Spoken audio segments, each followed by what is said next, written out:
perderá y anda coqueteando con cualquier quimera. Ponga pues muchísima atención y aprenderse a todos la lección.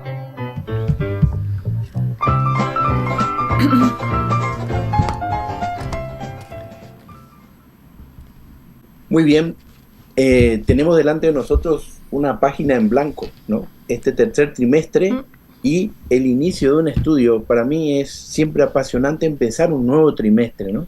Nos gustó el pasado, lo vivimos, ¿no? De diferentes maneras, pero ahora empezamos un nuevo estudio de ese libro maravilloso. Ayer un compañero me iba pasando libros, entonces en un momento dado le dije yo, ¿por qué no incluyes la Biblia? Conversamos muchas veces de esto. ¿Por qué no incluyes la Biblia dentro del listado de los libros para leer? Empezamos el estudio del Evangelio de Marcos. Pero antes de seguir, os invito, veamos todos la Escuela Sabática Light, una especie de resumen, de introducción, y luego ya vamos nosotros a lo nuestro en compañía de nuestros oyentes.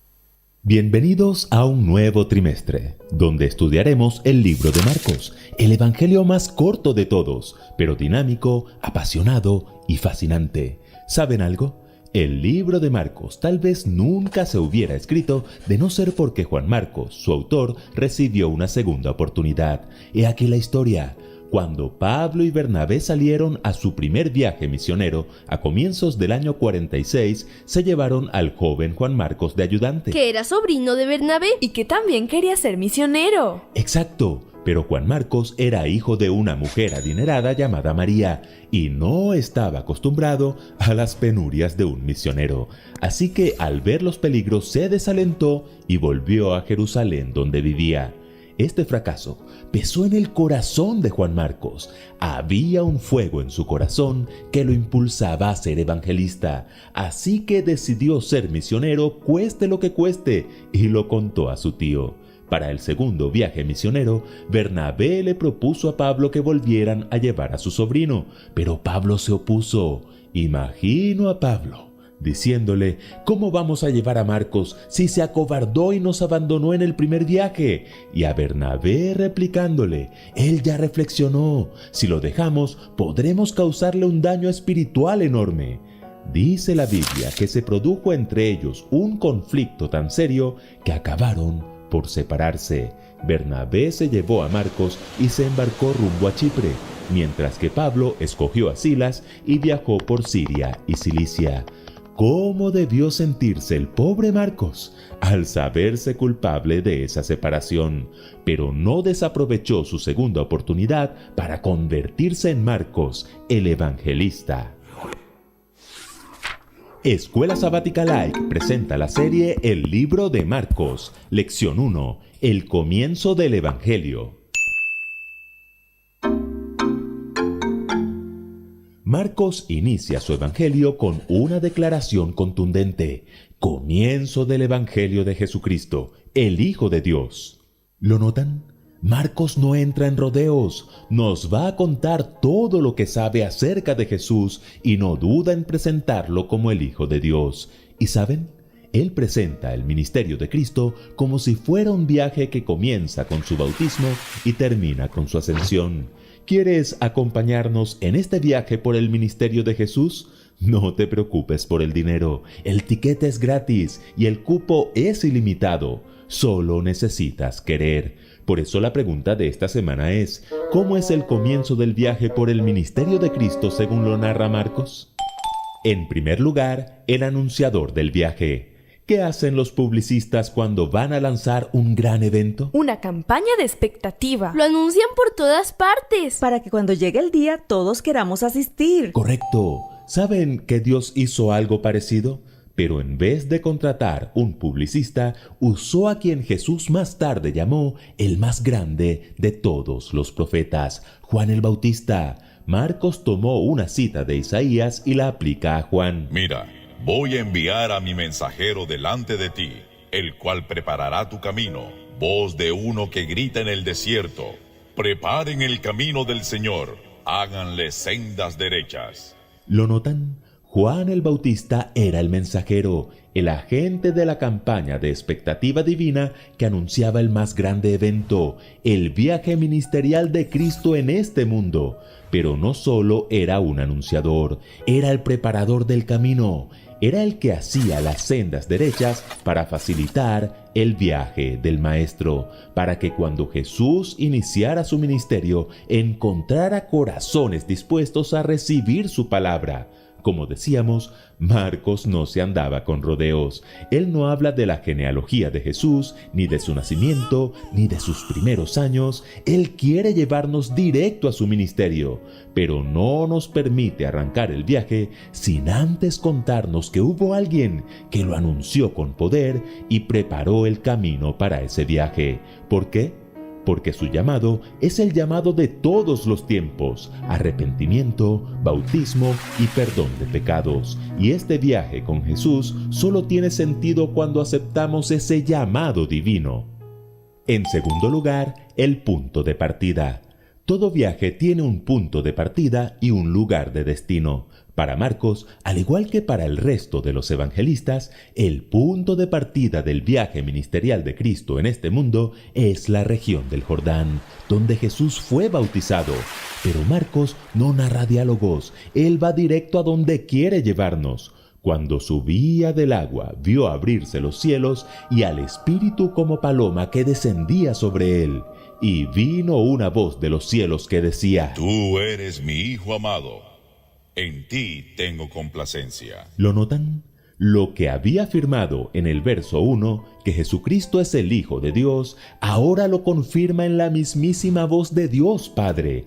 Y es lo que hará a lo largo del libro. Nos mostrará que hasta los demonios reconocían que Jesús era el Hijo de Dios.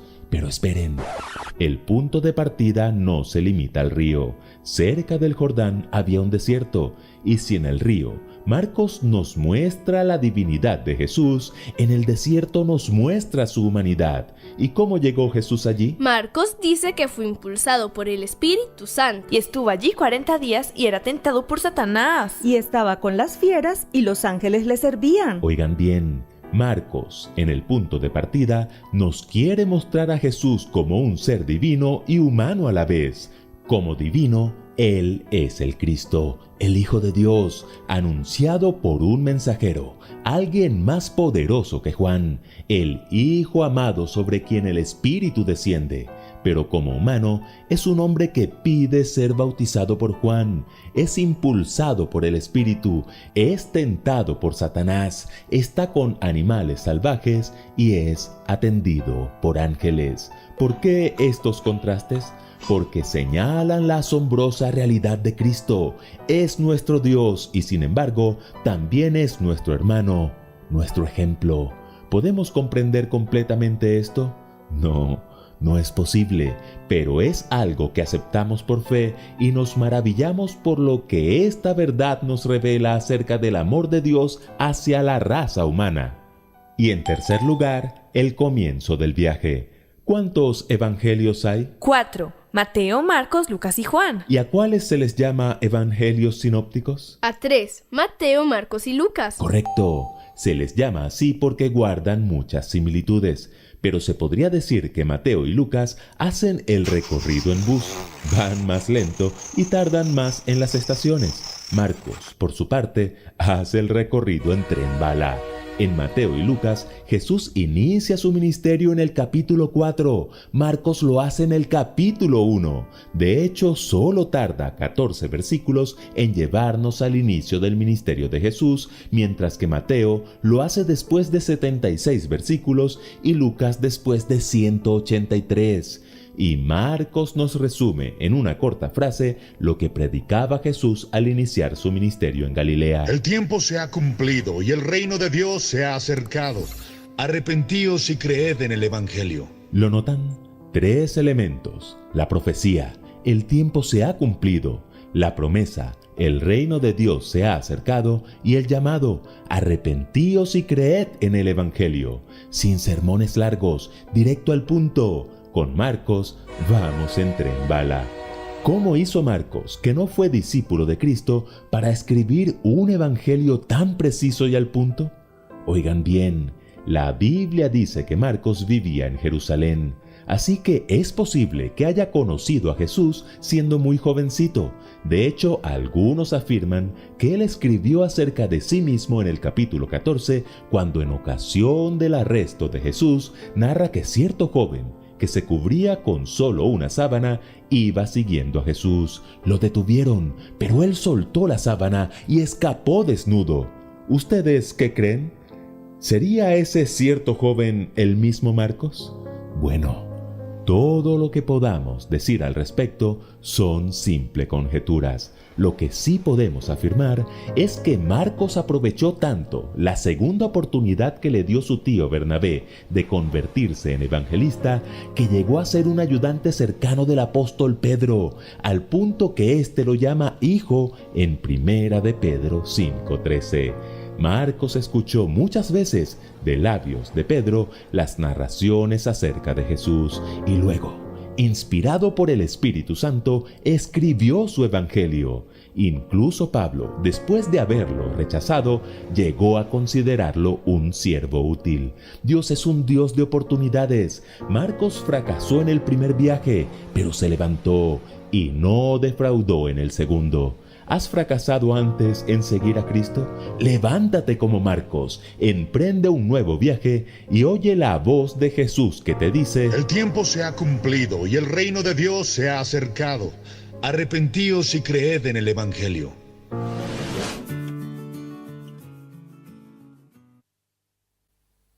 Muy bien.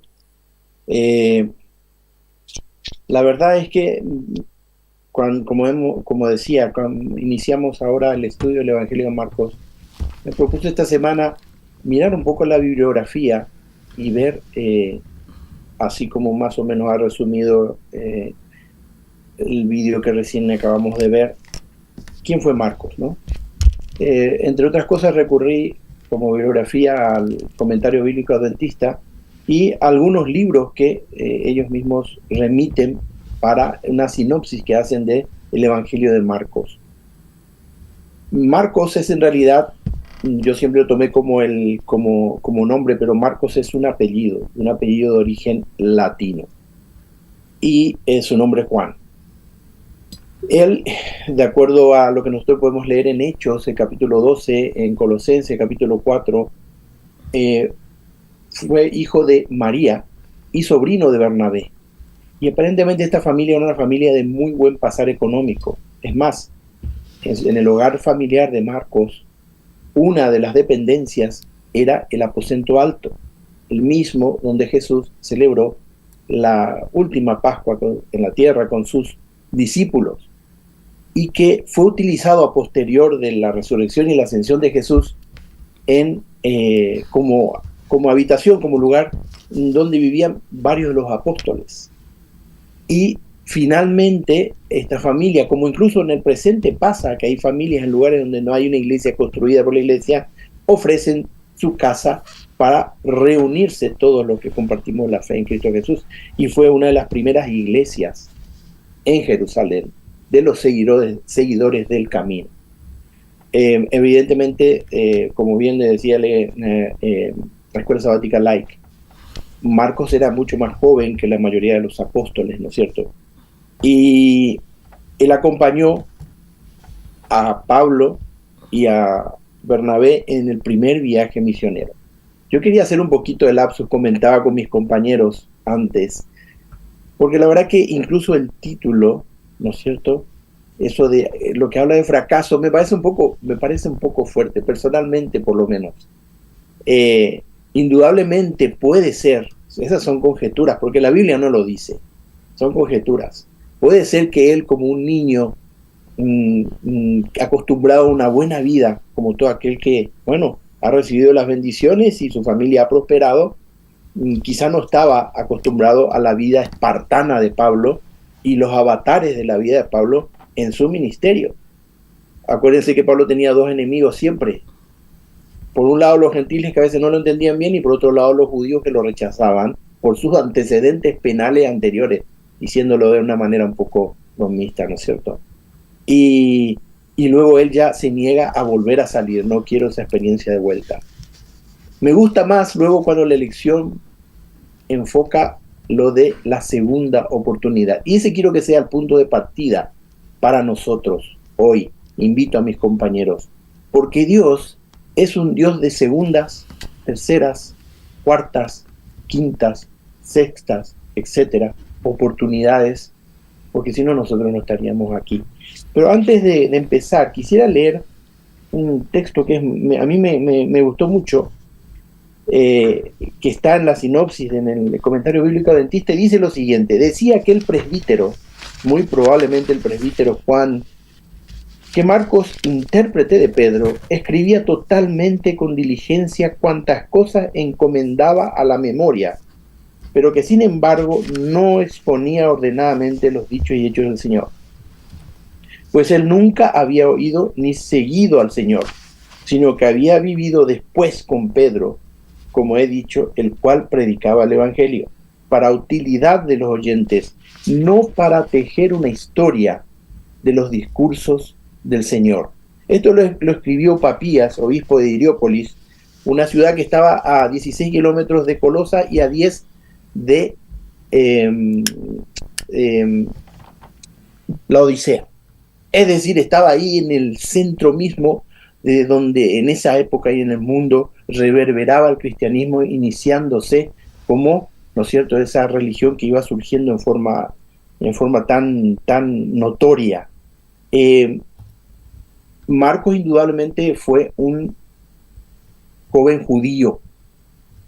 Eso lo leemos en su evangelio y nos damos cuenta de eso. Pero hay cosas que son un poco peculiares. Él explica la Pascua y lo que significaba, ¿no?, la fiesta de la Pascua.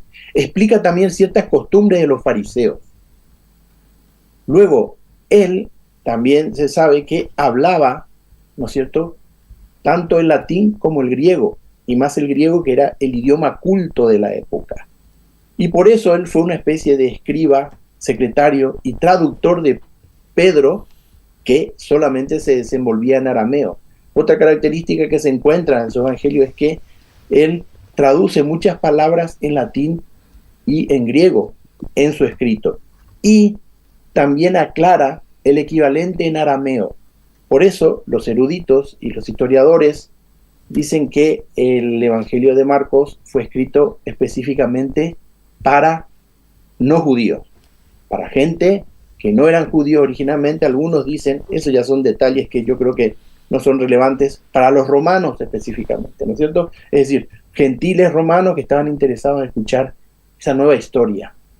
Lo que sí, evidentemente Dios utilizó estos dones que tenía Marcos, y finalmente, como última introducción, y ya os escucho, Marcos fue el primer evangelio escrito.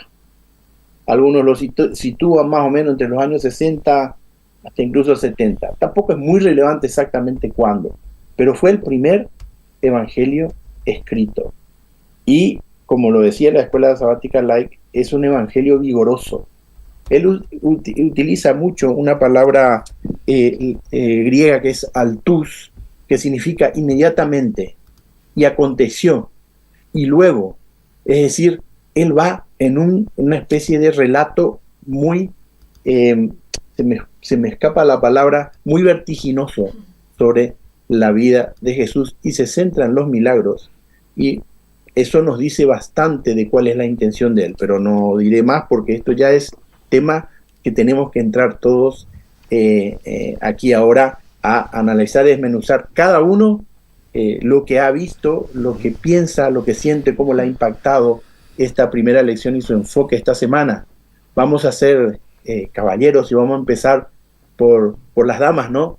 No sé, María Dolores o Esther, quien quiera, pues puede empezar a decir, bueno, quiero decir esto con respecto a lo que he leído en la semana como una aproximación para iniciar el estudio. Esther.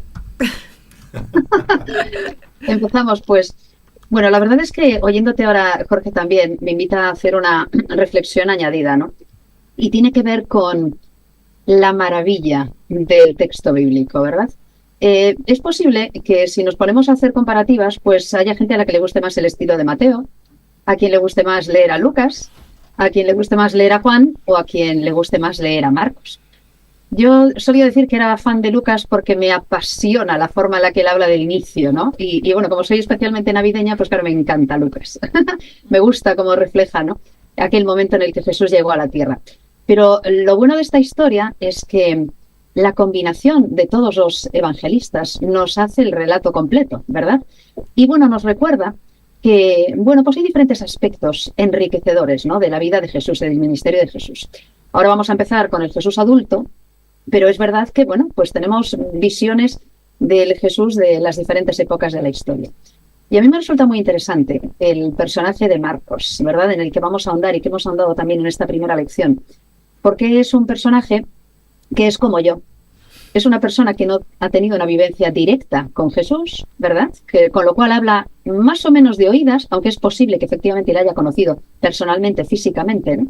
Pero bueno, que desde su perspectiva y con la bendición del Espíritu Santo ha podido escribir lo que vamos a poder leer y vamos a poder estudiar, pero por otra parte me enseña cosas que otra persona no podría haberme enseñado, porque él tiene su estilo personal.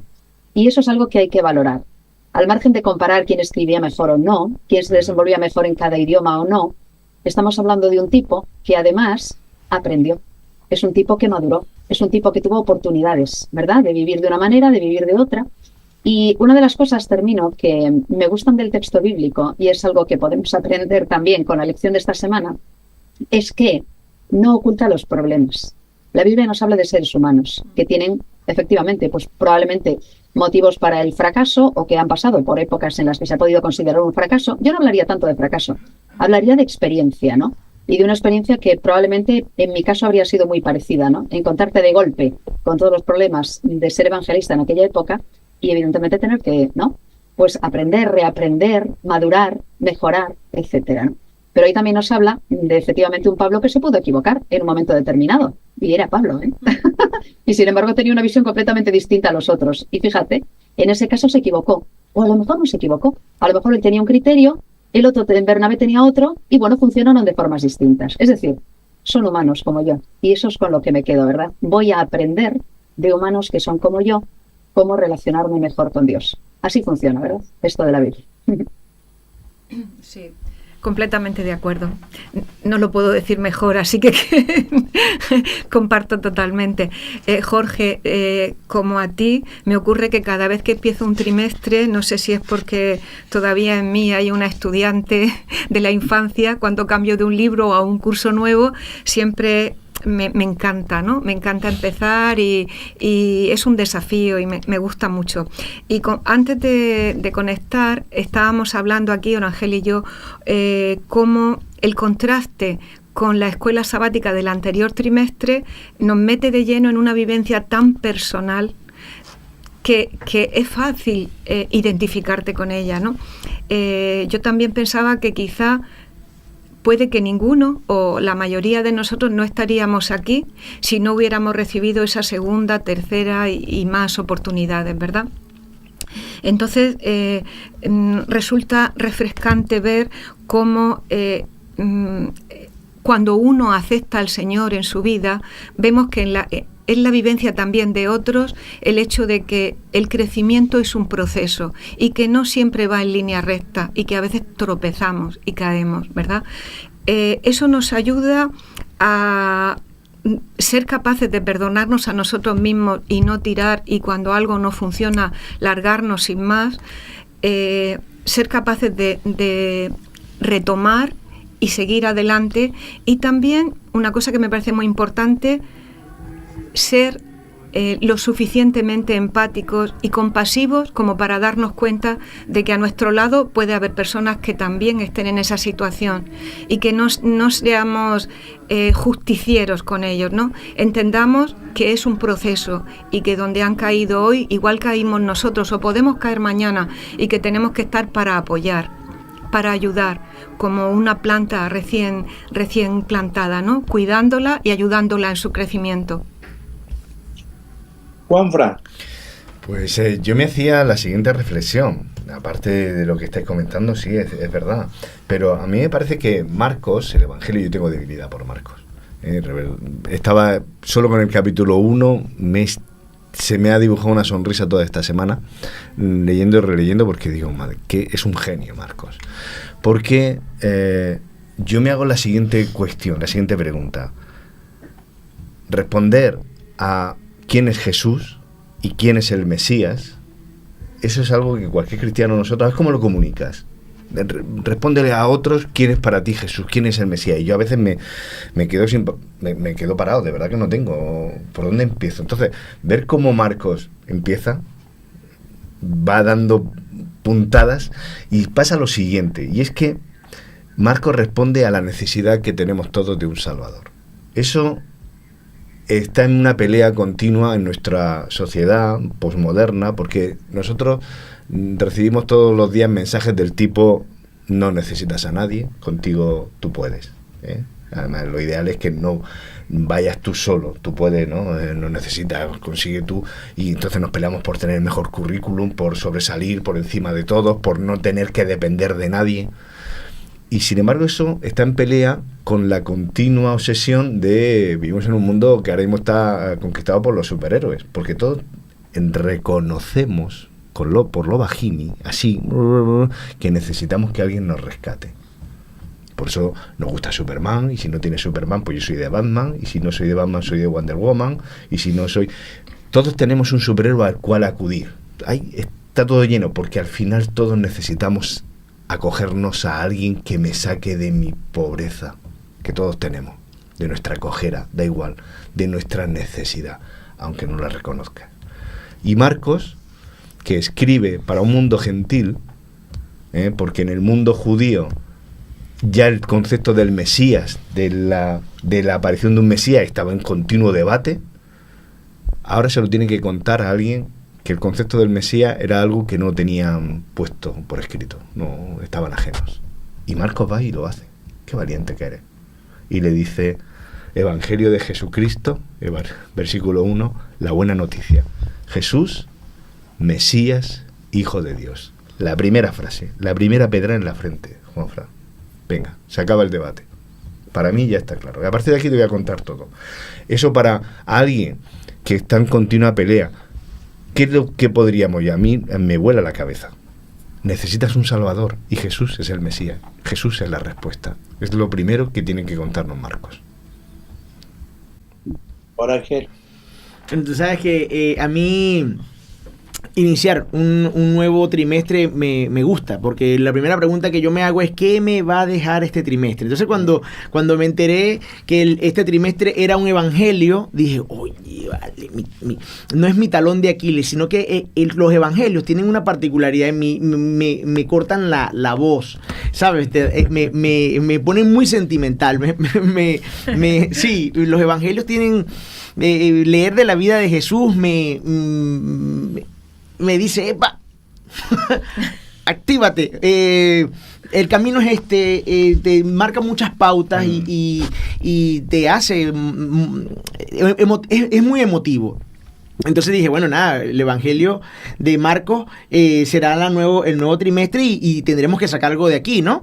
Y me acordé de una palabra que es los palindromas, que no importa cómo lo leas, ¿verdad? O sea, si lo lees de adelante para atrás y de atrás para adelante, tienen un sentido. Y entonces me puse a reflexionar sobre el hecho de que empezamos al inicio del año con salmos, ¿sí? Luego nos dimos que son esas emociones humanas, esa naturaleza humana reflejada en la Biblia. Luego hablamos del conflicto de los siglos y determinamos, sí, hay una situación y de repente, ¡pum!, el Evangelio. Entonces, ¿qué bendición tenemos nosotros en la escuela sabática?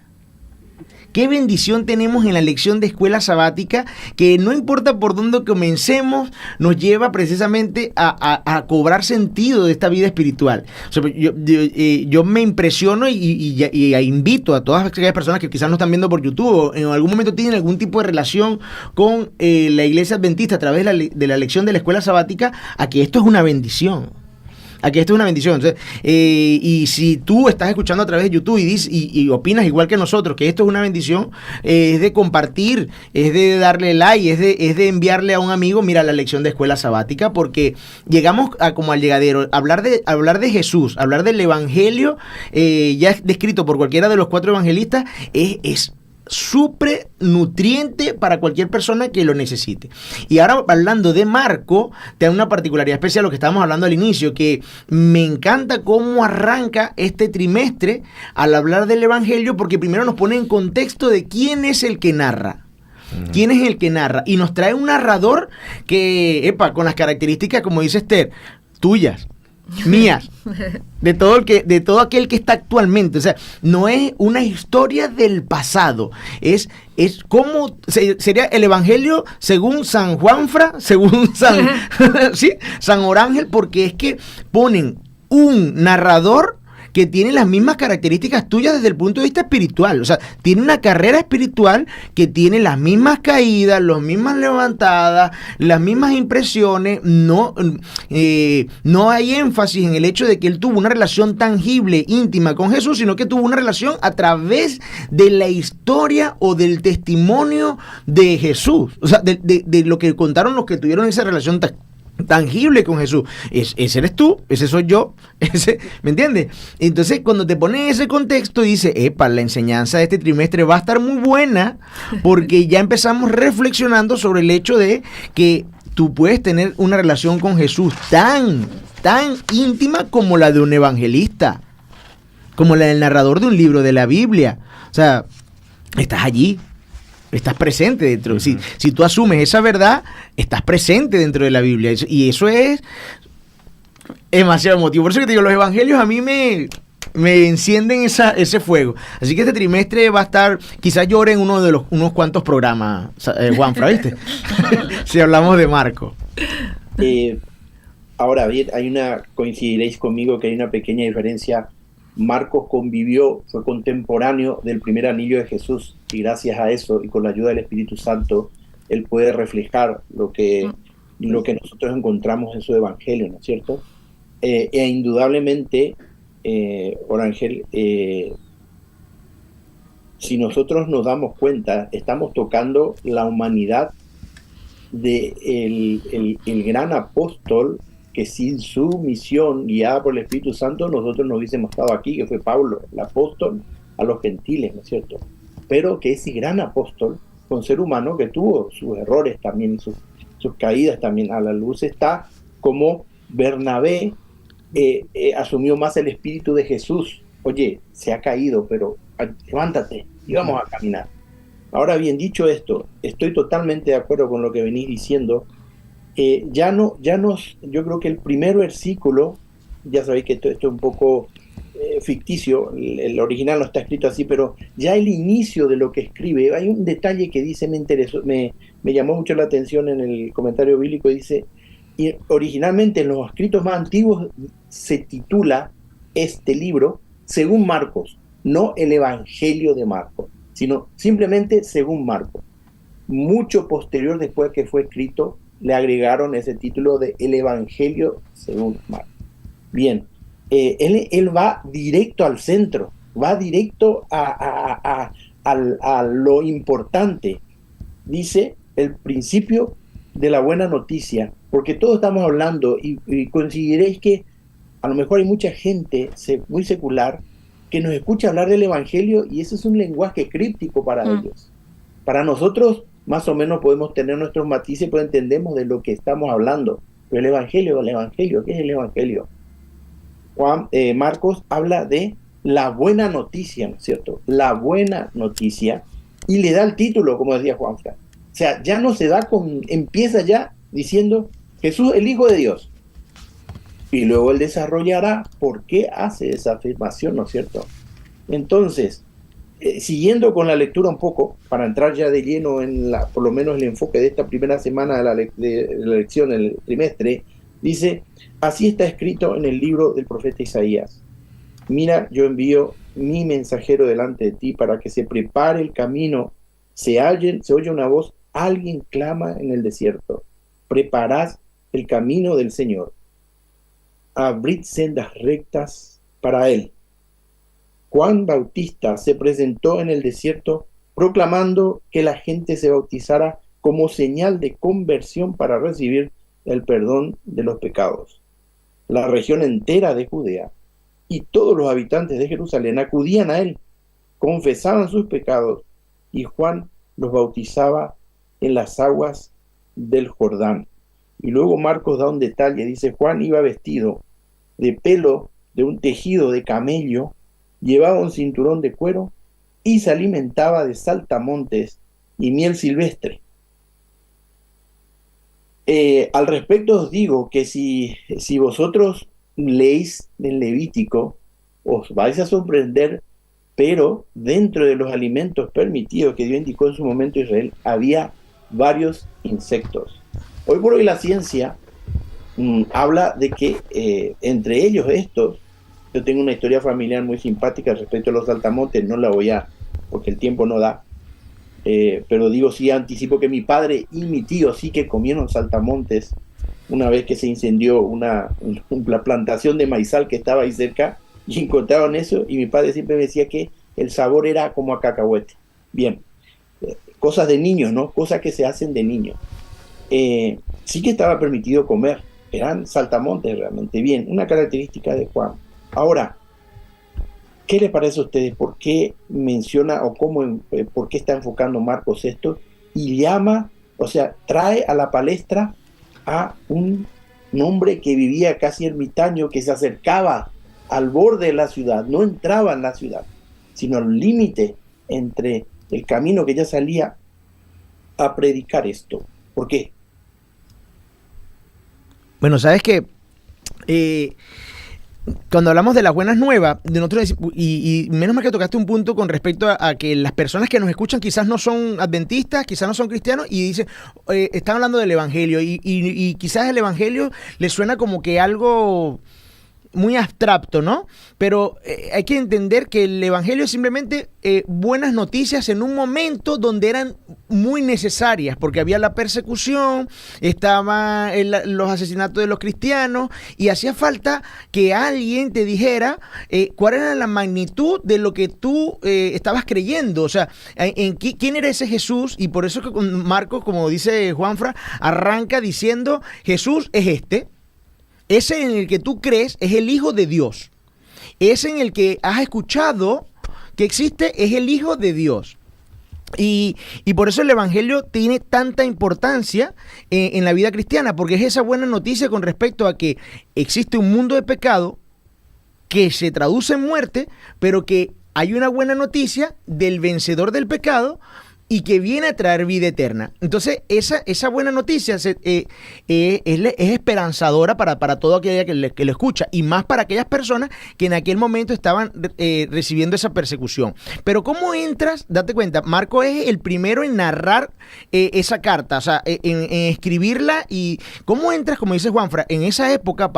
Si nos es difícil ahorita, que muchas personas conocen de Jesús en el contexto en el que vives, imagínate en aquella época.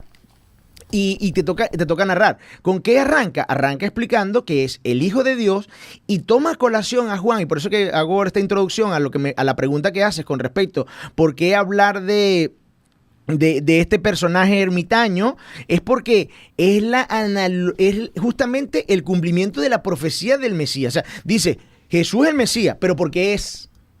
Porque es que pareciera, o sea, Jesús es el Mesías, sí, y porque en la antigua la escritura nos hablaba de un personaje que iba a ser el mensajero de ese Mesías. ¿Cumple con el requisito? Cumple con el requisito. Aquí tenemos un personaje que está haciendo el abreboca a la llegada de este rey, a un Mesías que se pensaba con otras características. Porque el pueblo judío pensaba en un Mesías totalmente distinto, un Mesías que venía a derrocar el Imperio Romano y no era esta figura la que realmente significa ser el Mesías. El Mesías viene a derrocar un poder más serio que el poder romano, que es este poder del enemigo de Satanás. Por eso es que es importante que Marcos haya comenzado hablando de este ermitaño, de este primer mensajero. Así lo veo yo. Ahora, Ángel, parece un capricho, ¿no? El trimestre pasado hablamos del gran conflicto. ¿Viste? Es que cobra sentido, cobra sentido. Y no importa si lo ves de atrás para adelante o de adelante para atrás. Si hubieses empezado con el Evangelio y luego hablas del gran conflicto, súper entendible. Y ahora hablamos del gran conflicto y hablamos del Evangelio, es que este es el hombre que nos viene a salvar. Claro, el gran conflicto, los dos grandes contendientes, ahora hablamos no de uno, hablamos del que va a vencer. Es correcto. Importante, ¿no? Bueno, sí. Os escucho, Juanfran, Esther, María Dolores, que no la veo. Hacemos un esfuerzo por trasladarnos a la mente y estamos en el capítulo 1 de Marcos y intentando deducir quién era este muchacho, este hombre, ¿no? que escribe y que seguramente era un niño cuando Jesús aparece en la vida, y él, pues supongo que, pues eso, cuando eres un niño y estás viendo a los mayores para allá, para acá, porque su madre...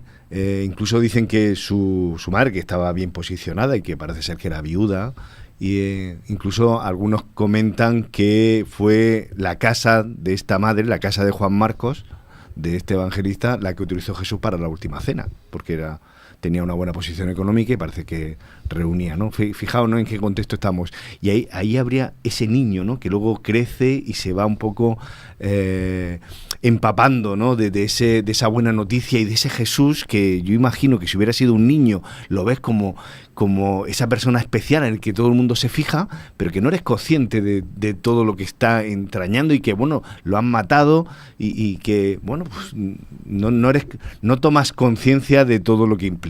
Pero ya después, como estás pegado a esos adultos, a ese Pedro sobre todo, a tu madre, a esa comunidad, y vives y eres testigo de todo eso, pues claro, al final tienes este evangelio que recoge este muchacho o este adulto o este hombre que pone por escrito, y lo que tú dices, la primera en la frente, Jesús es el Mesías, y lo primero que te voy a contar es el bautismo.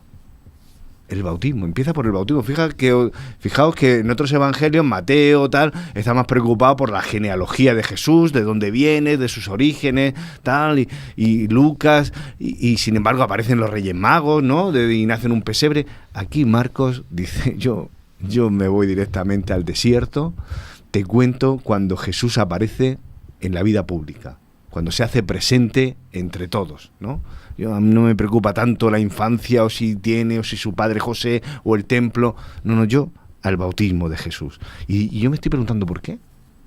¿Qué tiene de especial para Marcos que el bautismo, que empiece por el bautismo? En el bautismo, Marcos no se olvida de que allí estuvo presente Dios Padre, porque desde el cielo dice, este es mi Hijo amado, del Espíritu Santo, en forma de paloma, y lo que tú decías. Y el maestro de ceremonias un poco, que es Juan el Bautista, al cual es fácil que eres un personaje que en la época marca la diferencia, que el propio rey de Herodes le tiene bastante respeto, o sea que no es un personaje que socialmente en el entorno la gente, es más, Marcos dice que venía todo el mundo en Judea, o sea, él tenía... Acudía a toda la comarca, estoy leyendo la nueva Biblia española, en el versículo 5, el capítulo 1, dice, acudía toda la comarca de Judea y los vecinos todos de Jerusalén, al Jordán a buscarlo. O sea, y se bautizaban. O sea, que era de impacto, o sea, no era...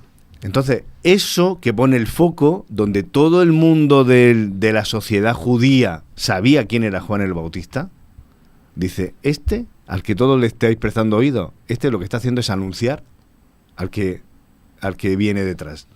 Y no porque lo diga yo, es que lo decía él, lo dice Juan. Porque seguramente hubo muchos tentados a decir, Juan, proclámate Mesías, como era muchas veces decir, necesitamos que alguien nos lidere, ¿no? Buscando ese líder que lo sacara y colmara todas esas ansias de independencia, de un poco de escapar de esa situación de opresión o de lo que personal o social. Juan, yo estoy seguro de que a Juan le dirían, tú eres el Mesías, ¿quieres proclamarte tú? Y Juan lo tiene muy claro, porque Juan no tiene tentaciones de decir, no me pongáis a mí, Yo lo único que estoy haciendo es preparar el camino de otro que es más grande. Y Marcos no deja lugar a dudas. Viene detrás. ¿Qué decía la profecía? ¿Qué decía? Claro, ya te doy tiempo, Esther, un poco para enganchar, ¿no? Te doy tiempo para que hables. Fíjense que estamos diciendo que Juan dice Jesús, el Hijo de Dios. Marcos, perdón. Y luego empieza a hablar de algo que ya estaba escrito en el libro de Isaías, ¿no es cierto? Sí. Y él lo dice claramente, que describe a los personajes que cumplen con las características de esa profecía, que profetizaba la venida del enviado, del Mesías, ¿no es cierto? Y eso es y ya vamos a entrar ahora en lo que decía este mensajero. A eso vamos, ¿no? Isaías, Malaquías, Éxodo, la lección nos recuerda que Marcos eso se lo sabía. Es decir, el conocedor del Antiguo Testamento, ¿verdad?, sabía que estaba profetizada antes de la llegada de Jesús alguien que iba a hablar de Jesús y alguien que iba a preparar de alguna manera el camino. A mí me ha resultado siempre especialmente fascinante la figura de Juan el Bautista, porque es un tipo completamente inesperado, ¿no? Es decir, por sus características. Y me vuelve a hilar con mi reflexión general con respecto a esta primera parte del trimestre, ¿no?, y a esta primera parte de la lección. Probablemente, si alguien hubiera escogido a un ser humano para allanarle el camino a la llegada del Mesías, no hubiera sido un tipo como Juan el Bautista. Es una de las cosas maravillosas de la Biblia, ¿no? Que el que escoge es Dios, el que escoge es el Espíritu Santo, el que capacita no somos los seres humanos, evidentemente está muy por encima de nosotros y por lo tanto escoge a quien quiere. Y en este caso, pues es un tipo al que probablemente nosotros tampoco hubiéramos escogido porque tenía un perfil bastante inusual, ¿no? Muy inusual. Sin embargo, tiene unas cuantas características que lo convierten en quien fue. Un tipo valiente, un tipo que vivía una vida completamente inesperada, porque era la vida que había escogido, y además era una vida retirada que le permitía efectivamente hacer aquel trabajo. Y era un tipo que, según nos dice el texto, tenía un mensaje tan elocuente que convencía, ¿verdad? Era alguien que tenía muy claro su mensaje y que hablaba de esto. Lo hilo, vuelvo a lo mismo con la reflexión también que yo me hacía. Yo estoy llamada, por cierto, a ser mensajera también, ¿o no?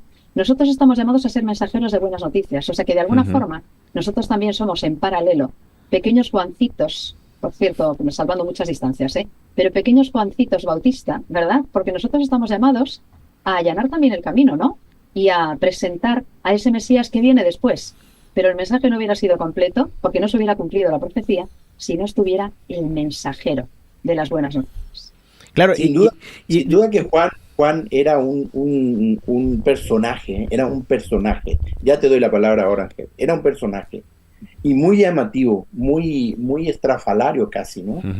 Pero fíjense ustedes, si Elena White menciona eso. No lo hubiéramos seguramente dado la feligresía en nuestra iglesia. No, para nada. Que no va acorde. Apareciese así vestido en una de estas iglesias, algún diácono muy fiel a su servicio, Señor, por favor. Bueno, es más una broma, pero ahora, Elena White habla, ¿no? Él se crió solo en el desierto, dejó la casa de sus padres y se fue. Juanfra, el silencio. Él estuvo alejado de esta sociedad y sus ruidos para centrarse en esa misión tan especial. No olvidemos, en Lucas lo menciona Jesús, que eso fue un poco rompe el paradigma y fue desafiante. Él dijo, no ha nacido de mujer hombre más grande que Juan el Bautista. Digo desafiante y antiparadigma porque ¿quién era el monstruo? ¿Quién era el number one para el pueblo judío? El gran Moisés, ¿no es cierto? Y sin embargo Jesús dice, de mujer no ha nacido hombre más grande que Juan el Bautista. Y luego le agrega, como siempre, ¿no? Jesús nos desacomoda siempre porque necesitamos ser desacomodados, pero el más pequeño en el reino de los cielos es más grande que él. Entonces es una persona que tenía una preparación y una misión específica como Jesús. A mí me hubiera gustado ser Juan el Bautista. Me hubiera gustado una misión específica. Ahora, creo que Ángel querías decir algo. Sí, con respecto a lo que dice Esther de ese llamado a ser pequeños Juanes, ¿no? Y es que funciona exactamente, Esther. Si Juan en la primera profecía, en la primera venida, tenía que una labor, como dice Jorge, nosotros tenemos una labor, la del tercer ángel, para la segunda venida. O sea, la segunda venida es otra profecía que ahora nosotros somos esos pequeños Juan. sí, esa es nuestra labor, llevar esa buena noticia y decir, viene este Mesías. O sea, sí tenemos eso, y hay una particularidad especial en lo que dice Jorge con respecto a que Juan se retiró al desierto. Nosotros estamos pasando por ese desierto. O sea, nosotros estamos llevando esa preparación para ser ese Juan. O sea, podemos ser ese Juan en la actualidad. Ese Juan que nos describe Marcos, podemos serlo, debemos serlo, pero debemos pasar por ese desierto. Ahora Juan dice, ¿no? Porque nos están avisando aquí por el chat que sí, tenemos... tenemos el tiempo más o menos, están las recogidas de ofrendas, luego viene un momento especial y después el inicio del sermón. Después de mí viene uno que es más poderoso que yo. Yo ni siquiera soy digno de agacharme para desatar las correas de sus sandalias. Yo os he bautizado con agua, pero él os bautizará con el Espíritu Santo.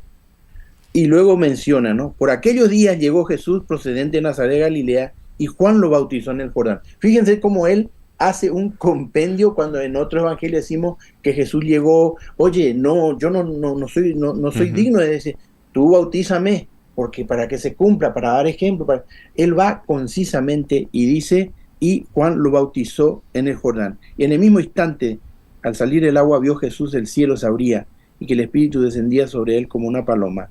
Y se oyó una voz proveniente del cielo que decía, tú eres mi Hijo amado, en ti me complazco.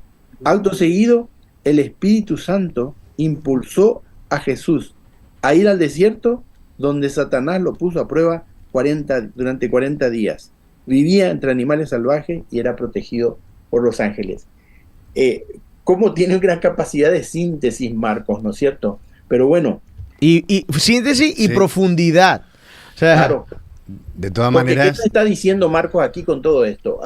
¿Era Juan el objetivo, el horizonte o la meta de su mensaje iniciado aquí? El proceso. Era el proceso. Sí. Pero todo esto nos está preparando, nos está empujando al versículo 15. Para mí es el punto culminante o el primer hito que pone Marcos, así la primera columna en esto que nos está intentando comunicar. Y es ¿para qué? ¿Para qué pasa esto? Juan, métete en ese versículo. El versículo 15 para mí es ya lo que me revienta la cabeza. Decía, porque Jesús, ¿cuál es la buena noticia? ¿Para qué has venido tú aquí? ¿Qué quieres en mi vida? Pues mira, Juanfra, se ha cumplido el plazo. Dirá en otra versión, el tiempo se ha cumplido. Ya está cerca el reino de Dios. Conviértete y cree en la buena noticia. A mí me parece que eso, ¿qué me quieres ofrecer? ¿Para qué vienes aquí a darme el follón? Yo que estoy tranquilo en mi día a día, ¿qué quieres? ¿Me estás complicando la vida? Mira, Juanfra, que el tiempo se ha cumplido. Tú estás dentro de una historia, que es tu historia personal, pero que formas parte de una historia mucho más grande. Y para todo, el tiempo ya, aquí.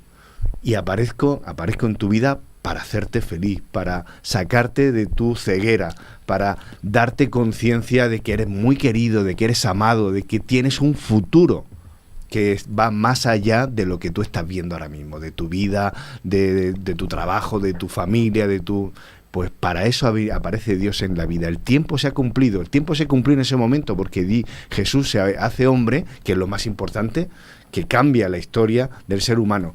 Pero hay una historia personal en la que también el tiempo se ha cumplido. Dios aparece en tu vida. Y me parece que eso es... ¡pac! Imagínense ustedes que cuando menciona estos Marcos, se está remitiendo a Génesis. Cuando Dios le dice a Adán y Eva, la habéis liado, pero yo os prometo que del cimiento vendrá y vencerá al quien nos ha metido en este lío. Él retrotrae, ¿no? Para decir, en Jesús se empezó a cumplir la promesa de quien iba a vencer a Satanás, al pecado y a la consecuencia del pecado, que es la muerte. Y fíjense la transición que hace Marcos con Juan. Después que Juan fue encarcelado, es necesario que yo mengüe y que éste crezca. Jesús se dirigió a Galilea a predicar la buena noticia de Dios, que es la que Juan Fran acaba de mencionarnos. Ahí explota todo, porque no nos olvidemos, Juan dijo, yo bautizo en el agua, pero también es necesario que seáis bautizados en el fuego. ¿Y quién es el que bautiza en el fuego? Jesús, ¿no es cierto? Y ahí ya Él empieza a darnos la primera pincelada de cómo se está cerrando esa promesa milenaria de Dios. No os preocupéis, habéis pecado. Ahí está Juan diciendo, arrepentíos de vuestros pecados y convertíos, que yo os voy a enviar la solución final para este problema en que os habéis metido solos, ¿no? Mira, justo sobre eso que acabas de decir, Jorge, de qué forma poética tan bonita lo dice Elena White en Exaltado Jesús. Justo habla de esta escena, cuando Jesús es bautizado por el pobre Juan, del que también hablan, que decía que había llevado al pobre una vida muy triste, muy solitaria, ¿no? Porque él se había separado de los suyos incluso para cumplir su misión. Y sabía que cuando Jesús empezara su ministerio, a él le tocaba morir. Eso también lo sabía, lo dice Elena White. Pues fíjate qué cosa tan bonita dice Elena. La oración de Jesús, de Cristo, pronunciada a orillas del Jordán, incluye a cada uno de los que creerían en él. La promesa de que es acepto en el amado es para ti. Aférrate a ella con una fe inconmovible, dice. Dios dijo, este es mi hijo amado en quien tengo complacencia. Esto significa que Cristo ha abierto un camino a través de la sombra oscura que Satanás ha arrojado sobre su senda.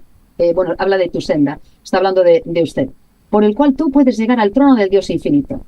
Él se ha sido de una fuerza todopoderosa y tú has sido aceptada en el amado.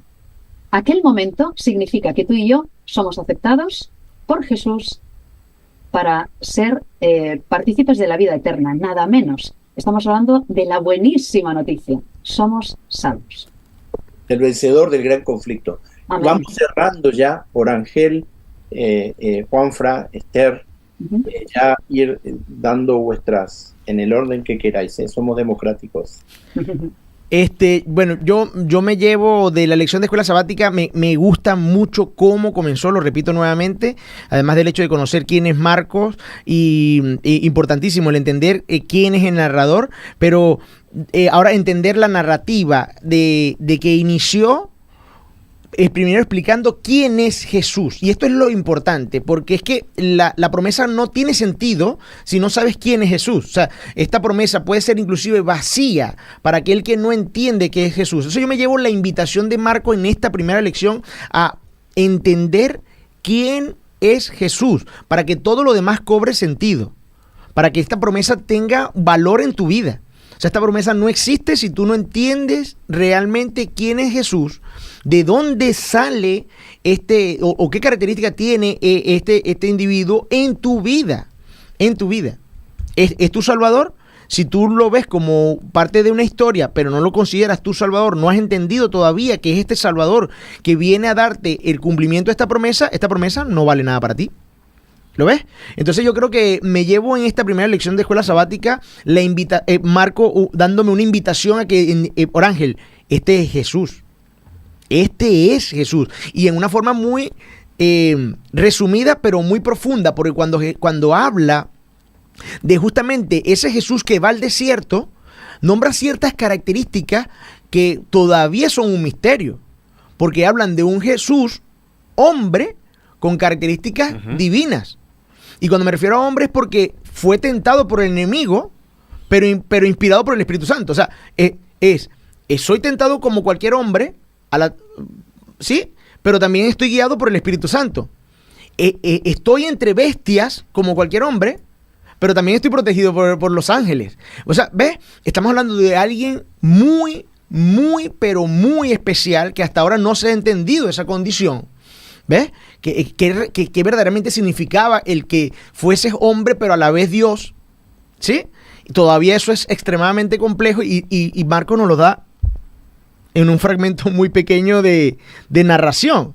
Pero ahí ves que es muy corto, pero muy profundo, y ese es el Jesús que Marco nos está invitando a conocer y a tener una relación íntima. ¿Para qué? Para luego saborear esa promesa. Para luego saborear esa promesa que verdaderamente te va a dar esperanza y vas a verlo verdaderamente como una buena noticia. Hoy yo invito a compartir esa buena noticia con muchas personas. Aprende de Jesús, conoce a Jesús. Marco nos está pidiendo que conozcamos a Jesús, nos está mostrando ese contexto precisamente para que todos disfrutemos de esa promesa de salvación. Me quedo con un texto del comentario bíblico adventista al hilo de todo esto. ¿Para qué me sirve a mí esto? ¿Para qué me sirve? El Señor está dispuesto igualmente ahora, como entonces, a actuar mediante los esfuerzos humanos y a realizar grandes cosas mediante débiles instrumentos. Aquí me vuelvo a sentir identificada con la historia. Dice, nunca debierais de ser sorprendidos, nunca debierais estar sin vuestra armadura puesta. Estad preparados para cualquier emergencia, para cualquier llamamiento del deber. Aguardad, velad por cada oportunidad para presentar la verdad.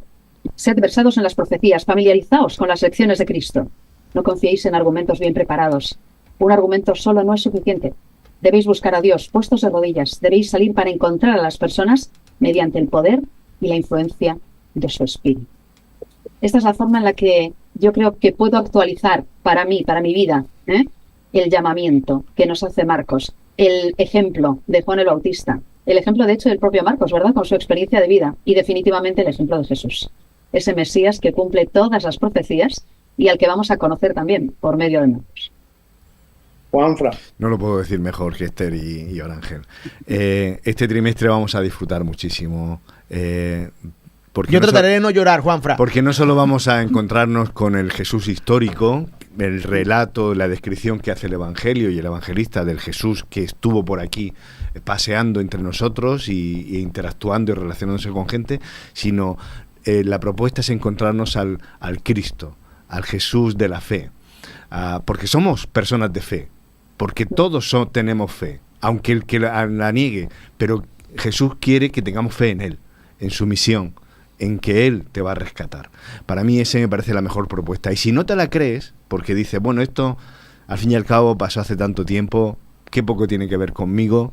Bueno, pues si eres un cristiano que quiere dar ese pasito, te diré que ese evangelio, esa propuesta, también está recogida en Apocalipsis. En Apocalipsis 14 se nos dice, vi volar un ángel que tenía el evangelio, la buena noticia.